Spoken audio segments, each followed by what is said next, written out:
All right, our last video on time management is for review, because that's our last component of our morning time together in foundations. So again, if you're watching this and we're still on weeks 1, 2, 3, review time is really easy because you don't have many weeks to review.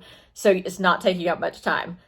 But when you move into week 6 and beyond, you're going to be reviewing 6 weeks. And so you think to yourself, okay, new grammar because that's what we're reviewing. So those 7 subjects in new grammar we're reviewing, and it took me 30 minutes just to do one subject.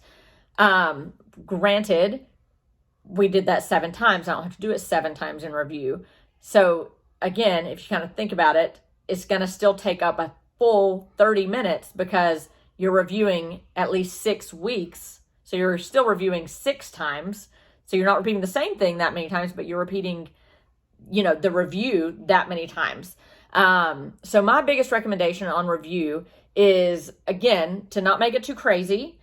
And I have found it the easiest thing when I was tutoring foundations was to stick to one subject. So whether we played a game or whatever we did, when we chose a subject, so instead of letting a kid say science week 4, it was just science. And hey, we're going to run through all of those. We're going to review all the weeks at the same time. It saves you from flipping around in your book, and it helps you get through all 6 weeks. So when you're doing that, the easiest thing to do is go to your foundations guide, flip to history in cycle 3, and it has all the weeks together instead of flipping, to each page to do that review. And then it has little check boxes, and you can write down, do color code for this week. I reviewed it, and then remember that you've actually reviewed every history sentence and every geography. Timeline, a great thing you can do is just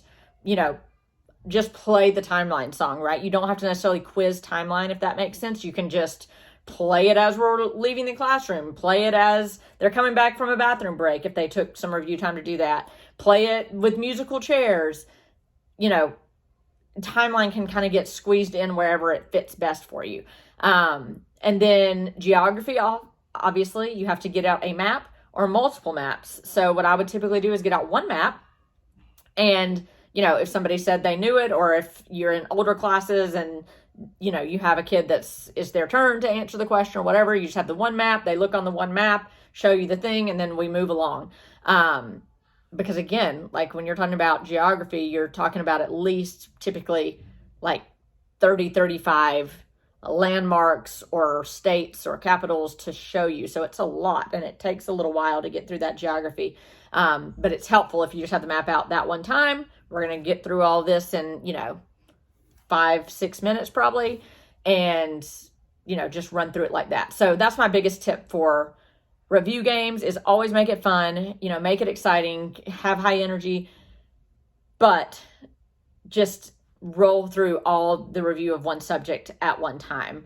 However you can do that. Again, that just cuts down on transition times and that sort of thing, so you can get more in on the 30 minutes. So, all right, hopefully this was helpful, and it'll make your morning go super smooth.